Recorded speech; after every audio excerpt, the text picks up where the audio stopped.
What's up, everybody? It's James here bringing you another video. It's a collecting supply video. Today I want to talk to you about the doll stands that I use to display my Super 7 Ultimates Thundercats and Silverhawks figures. Let's check them out.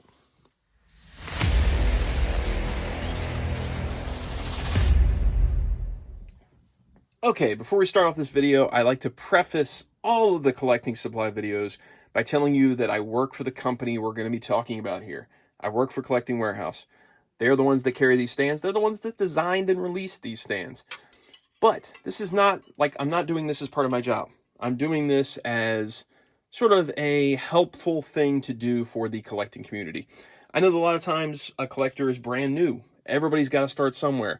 And so they may not know about things like star cases or doll stands or figure stands or acrylic risers or any of that stuff. So my goal with these videos is to address a certain need in the collecting community and give my take and my fix or my recommendation for it. I'm not just giving you a video where it's like, here's this doll stand, and I'm going to talk about this doll stand and what all it can fit. I'm targeting the line first and then giving you the product to help that line.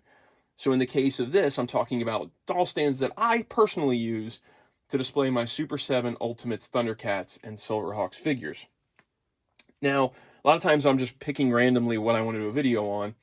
This time around, though, it's because in the last video I did, the Steel Will review, in my thumbnail, I showed this stand. And somebody messaged me and said, hey, where did you get that stand from? I've never seen a stand like that. And that was like, well, okay, I'm going to do a video. And that way, if this isn't the only person that had that question, there it is. So if there's something you're curious about, like if there's a collecting supply need where you're like, I wonder what I could use for this, or wonder what could be used on this line. If I can answer it and it makes sense to do a video for it, I'll do it, right? So anytime that happens, just leave a comment in one of these videos. I read all the comments. So if you do have some kind of need, you can just leave a comment in the video. I'll see it and I'll do my best to address it, right? So for this line, I'm actually recommending two different doll stands because there are a lot of variations in the waist size.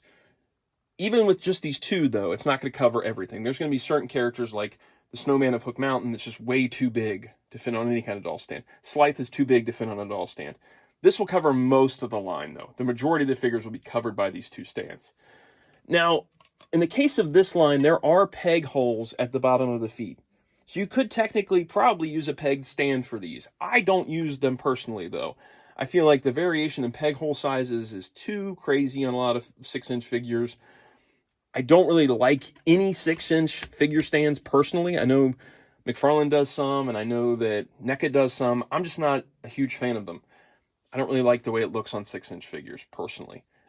Especially with expensive figures like this, where they're like $55, $60 figures. I just like it to be on a doll stand. I just think it looks better. It holds better.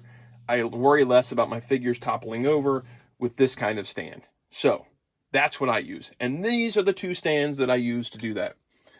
We've got the Plymor DSP 4125 and the Plymor DSP 4175. These are both the same bases at the same height. The stands themselves vary to the same heights, so they both can go taller if they need to. The only difference between the two is that one waist clip is more narrow than the other one. The 4125 is slimmer than the 4175. Both of these stands are available in 3 different colors. There's black, there's silver, and there's white. I'll leave links in the info section to all of them for you to check them out if you decide you want to order some. They usually go for about $4 a piece, but they get cheaper the more you buy. Okay, all that's out of the way. So let's talk about which ones I use for what. So let's start with the 4125. That's the slimmer one. Now this will fit most of the Thundercats and Silverhawks Ultimates figures. As you can see, we've got 3 different ones. Let's push Mumra and Monkey in back there a little bit. We've got 3 different figures of varying waist size right here. We've got Chitara, Bluegrass, and Lion-O mirror version. He's pretty thick. He's getting a little bit mid-sized, and then this is a slim-waisted female character. But it works for all 3 of them. All you do is just take the stand, the clip itself, put it around the figure's waist, kind of pinch it in the back, and then peg it into the stand, and there you go. And then you can make it higher or lower, depending on where you want it to sit on the figure, and it's very sturdy. So, like, she's not going to topple over standing on that base. Same with Bluegrass. He fits right into there.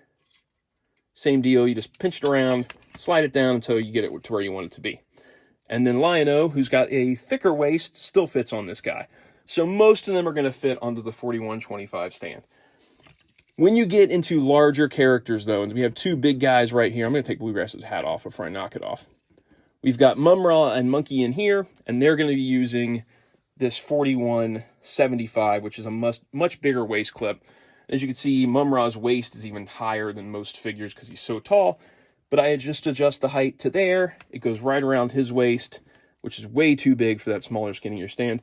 Monkey, and you might be able to squeeze him onto this if you bend it out some, but I don't recommend doing that. It's better to have a little bit of leeway back and forth than it is to have to bend the wire and do all that stuff. But it doesn't have any clearance for his waist to fall through. He's not falling out of that thing. So you just find the center of gravity, get him inside there, and then the waist clip will kind of protect him from falling. If you wanted to, you could even go a little bit higher and get it around his chest, however you wanted to do it. So that covers, for me, most of the line. These two types of doll stands, the 4125, 4175, covers most of Thundercats Ultimates, Silverhawks, and Thundercats. Like I said, it's not going to be a fit for everything, though. If you buy, Wily Kit and Wily Cat, they're going to be small. They're not going to fit for this. The Snowman's too big for this. Slythe is too big for this. Look at this figure and kind of use your best judgment as to, that's probably not going to fit a stand. Or that could probably fit the big stand. That could probably fit the big stand. You know the characters. You collect the line.